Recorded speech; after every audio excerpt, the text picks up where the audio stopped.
Gratidão, graça e paz.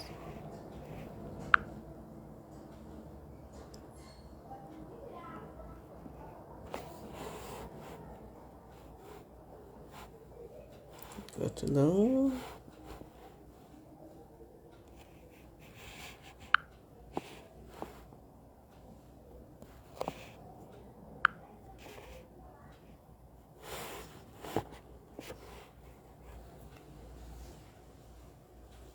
Então hoje nós vamos, dando sequência às nossas leituras e reflexões, hoje pelo canal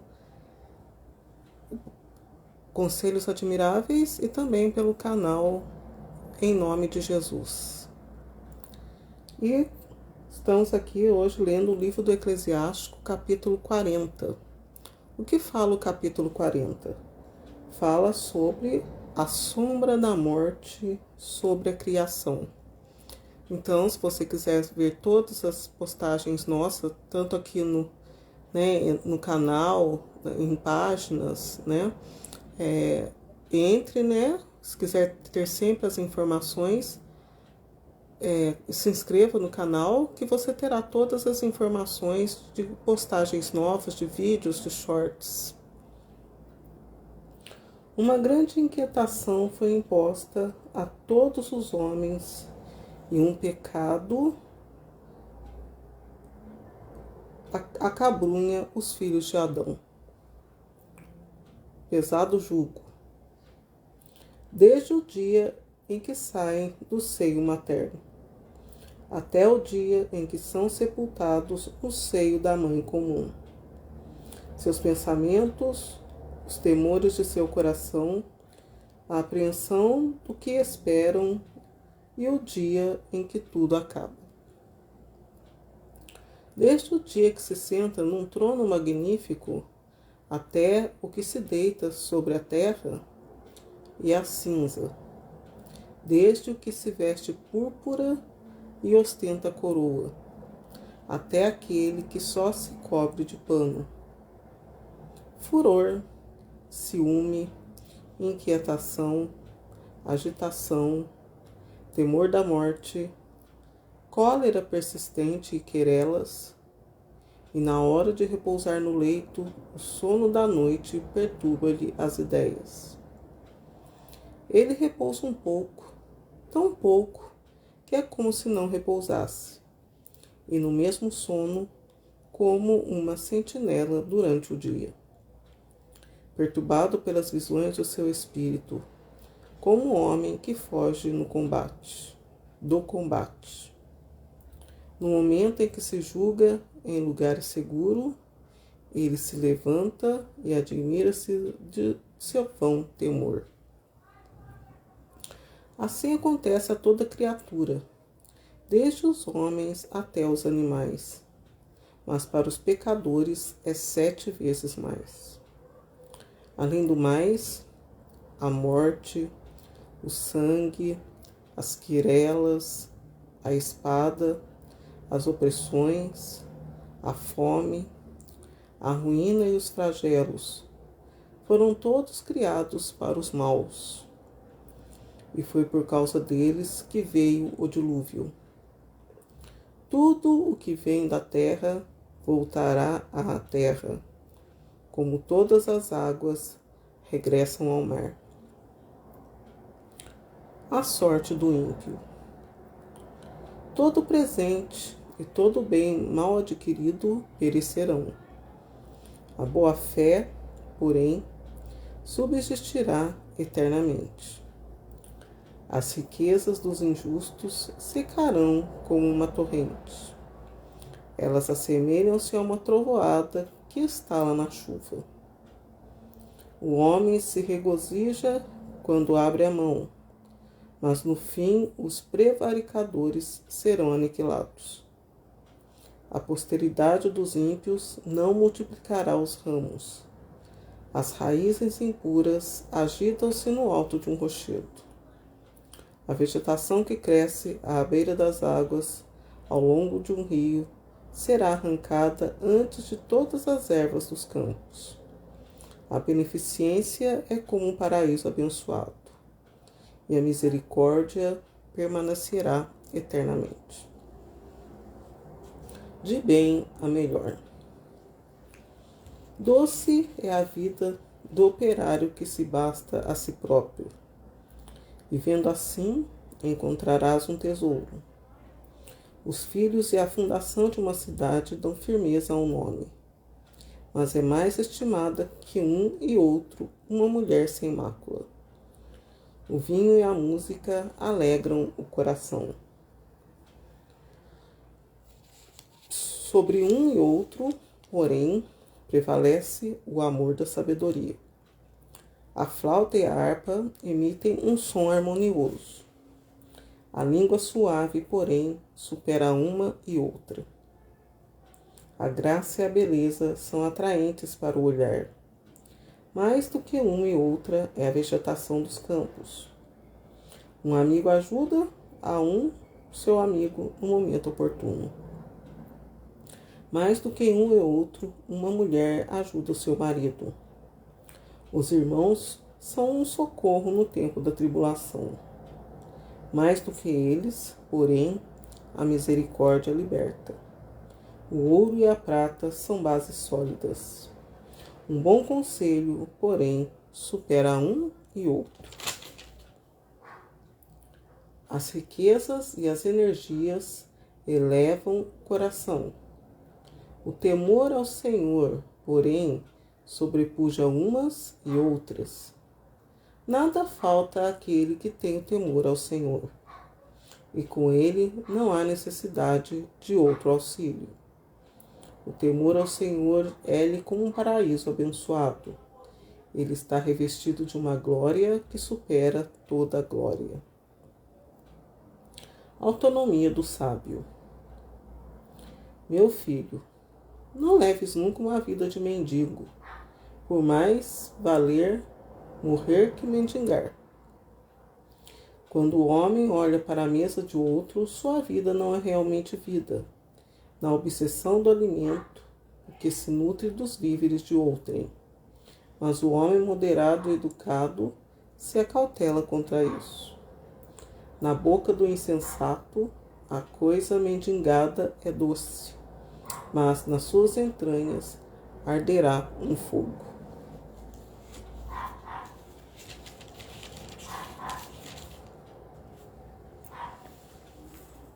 Então, esse trecho, do que fala esse trecho? Vamos ler aqui o que os padres da igreja, os entendidos, os mestres, do assunto disseram. O objeto de seus pensamentos e o temor do seu coração é a ideia da espera do dia do fim. Isso eles estão comentando sobre o versículo 2. Seus pensamentos, os temores de seu coração, a apreensão do que espera e o dia em que tudo acaba.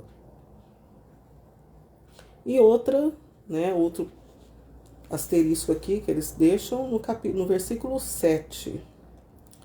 Versículo 7 é perturbado pelas visões do seu espírito como um homem que foge do combate. No grego, no momento de sua libertação, ele desperta. Versículo 15. A posteridade dos ímpios não multiplicará os ramos. As raízes impuras agitam-se no alto de um rochedo. Quer dizer, esse é um texto obscuro, Aqui os entendidos dizem que é um texto obscuro. Mas o que são raízes, impuras? Vamos aqui, para o versículo 17, explicando aqui o versículo 17 para vocês. Versículo 15, aliás, para vocês. A posteridade dos ímpios não multiplicará os ramos. As raízes impuras agitam-se no alto de um rochedo. Qual que é a diferença de uma pessoa ímpia e de uma pessoa piedosa? A pessoa piedosa, quando ela não tem uma posteridade dela, ela se difere porque ela tem uma raiz sólida na escolha que ela fez. Aqui, o livro do Eclesiástico, ele já era um vislumbre da palavra de Jesus, porque Jesus ele se utiliza de muitas palavras e ensinamentos do livro do Eclesiástico, porque ele é, né, o primeiro da Jerusalém Celeste, né? Mas antes dele ser o primeiro da Jerusalém Celeste, ele teve os outros Jesus, os seus antecessores. Então Davi, os profetas, o eclesiástico que se chamava Jesus, foi um antecessor. Mas Jesus foi o primeiro, né, o primogênito, o perfeito, né? Os outros não eram perfeitos e Jesus era perfeito. E ele se utilizou, né, dos ensinamentos, da sabedoria desses imperfeitos que vieram antes dele. E o que significa a posteridade dos ímpios não multiplicará seus ramos? São as pessoas ímpias. As pessoas piedosas que foram eleitas por Jesus, que receberam a palavra de Jesus e os dons do Espírito Santo, que mesmo não tendo posteridade, elas são perfeitas, né? São pessoas aperfeiçoadas.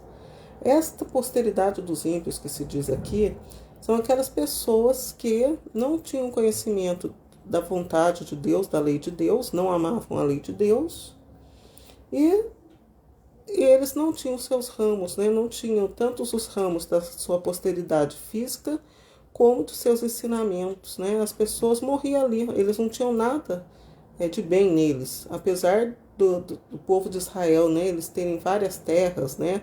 Vários bens, terem a posse da terra prometida, né? Terra prometida terrena, terra terrena mesmo, né? Prometida. Eles não tinham nenhum bem, porque eles não tinham o Espírito Santo. Eles não tinham um ser que os acudia nos momentos difíceis, né? Como diz mesmo aqui essa palavra. A sombra da morte sobre a criação. E eles viviam sempre à sombra da morte, porque eles não tinham nenhum bem. Apesar de serem prometidos e eleitos por Deus, serem portadores da misericórdia de Deus, eles não tinham conhecimento, né, do verdadeiro bem que era o Espírito Santo, né? Nós, graças a Deus, batizados e, né, que amamos Jesus, temos medo de sua lei, né? Nós tomamos posse da salvação de Jesus, então nós somos agraciados pelo Espírito Santo. O Espírito Santo, ele nos salva, né? E nos faz saber o que fazer, né? Espiritualmente, quando vêm as oportunidades do mal, né? Quando as maldades do mundo vêm sobre nós, o Espírito Santo vem e nos acode. Então, o Espírito Santo é o nosso advogado e protetor. Quando às vezes a gente olha, né? As pessoas olham e nós estamos perdidos aos olhos delas, em suas ciladas, que muitas vezes elas pensam que nós caímos nas ciladas delas, né? Não elas, né? Mas o espírito do mal que nelas habita, pensa que nós caímos nas ciladas. Nós não caímos porque o Espírito Santo, antes disso, nos defendeu e nos livrou das ciladas dos espíritos malignos que nelas habitam, né? Então, já explicando muito disto, né? E aqui está falando, né? Dos filhos de Adão. Então, eu já estou falando para vocês, né? Comentando aqui sobre o versículo 15, eu já falei, já expliquei o que significa até esse versículo 15, se não todo o capítulo, né? Mas até o versículo 15 é isso que quer dizer, né? A palavra aqui do Eclesiástico. Até a sorte do ímpio, né? Agora vamos aqui refletindo sobre de bem é melhor, que começa no versículo 18. Doce é a vida do operário que se basta a si próprio, vivendo assim encontrarás um tesouro. Então, começando aqui pelo versículo 18, do versículo 18 ao versículo 28, que é o título de bem é melhor, o que significa operário que se basta a si próprio? O operário que se basta a si próprio aqui não quer dizer o operário que trabalha em Jesus Cristo. Antes de Jesus era isso mesmo que queria dizer, né?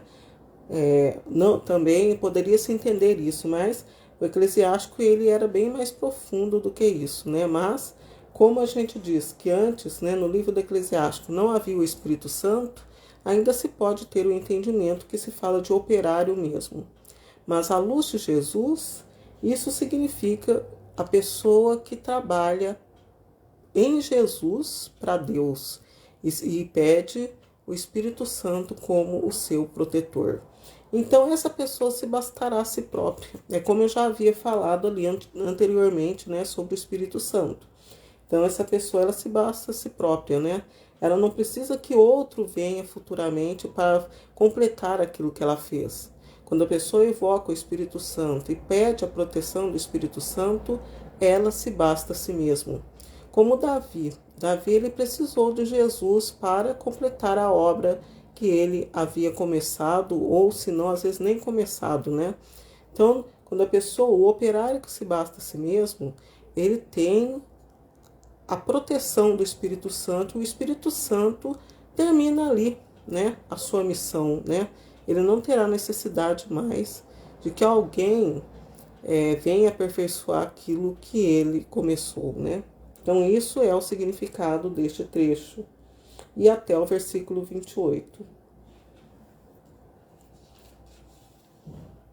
Aqui também, né, falando aqui um pouquinho ainda nesse assunto, do versículo 25. O ouro e a prata são bases sólidas. Um bom conselho, porém, supera um e outro. Esse livro do Eclesiástico aqui, ele fala também dos dons do Espírito Santo, né? Operário é o dom da sabedoria. A pessoa, para trabalhar, ela tem que ter o dom da sabedoria. Aqui tem, nesse versículo aqui, nós temos aqui que aparecem os dons do Espírito Santo. Quais são os dons do Espírito Santo mesmo? É a sabedoria, o entendimento, o conselho, que é o que está falando aqui, né?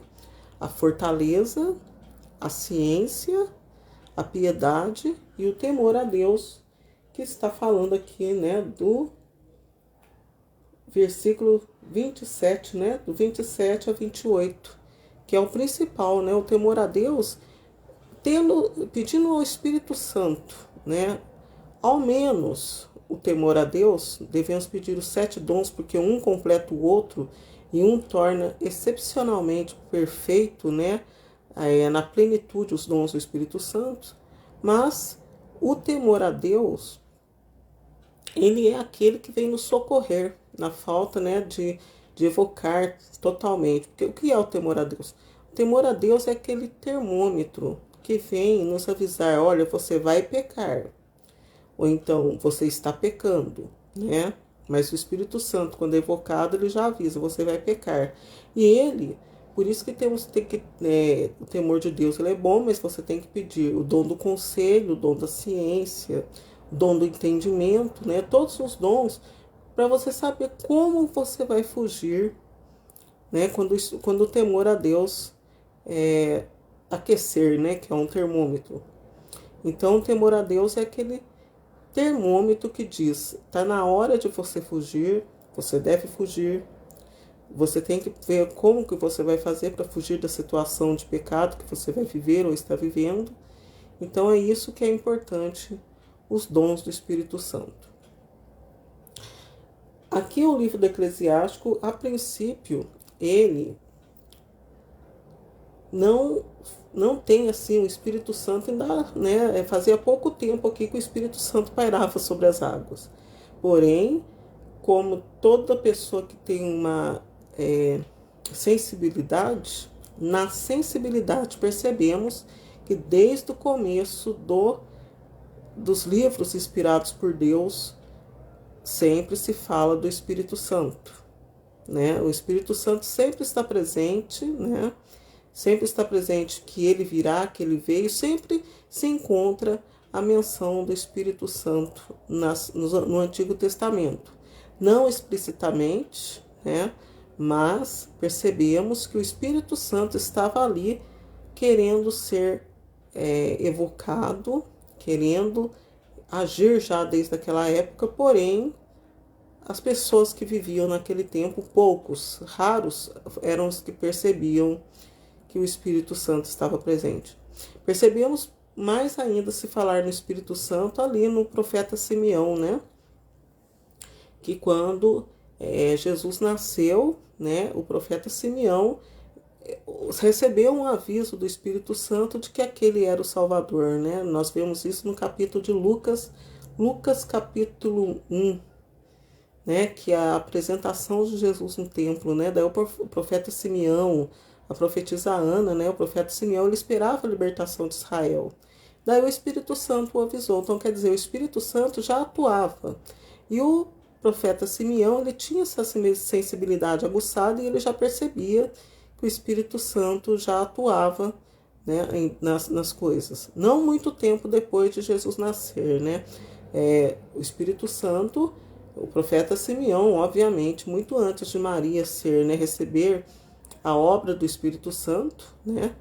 Muito antes dela receber, o profeta Simeão já tinha uma intimidade com o Espírito Santo, porque o Espírito Santo, como tudo que vem de Deus, né? O Espírito Santo ele foi mandado por Jesus, porém com mais poder por Jesus. Mas antes o Espírito Santo era a obra, né, de Deus, né? Então em Deus ele já tinha uma intimidade com o Espírito Santo, né? Então é isso aí que quer dizer essa passagem, né, sobre o de bem é melhor. E terminando aqui falando sobre a autonomia do sábio, que é uma sequência, né? Está dizendo aqui: meu filho, não leves nunca uma vida de mendigo, pois mais vale morrer que mendigar.